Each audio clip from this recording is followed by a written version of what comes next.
Beberapa waktu lalu viral video seorang cucu yang membongkar laci brankas peninggalan kakeknya. Sebelumnya sang kakek ternyata sudah meninggal dunia 16 tahun lalu, tepatnya 2008 silam.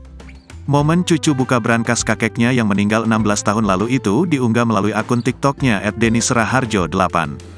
Pemilik akun TikTok bernama Denis Raharjo itu, menceritakan jika dirinya selalu penasaran dengan isi laci eyangnya. Namun setelah eyangnya meninggal, tidak ada yang berani membuka laci milik mendiang eyangnya itu. Hingga akhirnya setelah sekian lama, Denis memutuskan untuk membuka laci tersebut.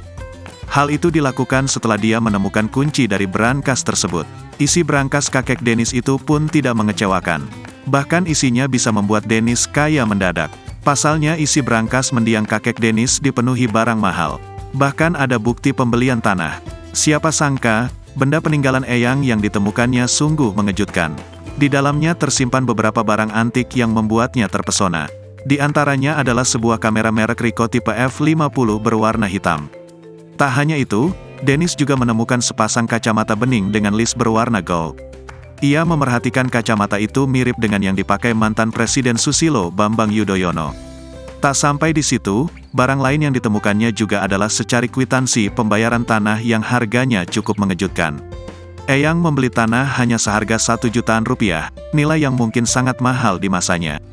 Tak kalah menarik, Denis bahkan juga menemukan paspor milik sang eyang, kacamata pembesar, dan kaset radio. Di antara kaset radio yang ditemukan, terdapat kaset-kaset dari grup musik terkenal seperti Westlife, Nirvana, dan Now3. Tak hanya itu saja, buku jurnal sang eyang dan beberapa jam miliknya pun juga ada. Pada halaman pertama dari buku tersebut terdapat kalender dengan tarikh 1990 dan 1991. Isi brankas milik eyang Denis itu pun mencuri perhatian netizen. Eyang Denis ternyata menyimpan 3 buah jam tangan dari merek ternama seperti Homer, Titus, dan Cartier Tank. Satu di antara jam tangan itu bahkan masih berfungsi dengan baik. Swiss Made memang gak ada lawan, tulis Denise dalam unggahan tersebut. Bahkan beberapa netizen mencoba menelusuri harga dari koleksi eyang Denis di brankas tersebut. Beberapa warganet menyebut jika jam tangan tersebut termasuk benda langka dan harganya cukup mahal saat ini. Download Tribun X sekarang, menghadirkan lokal menjadi Indonesia.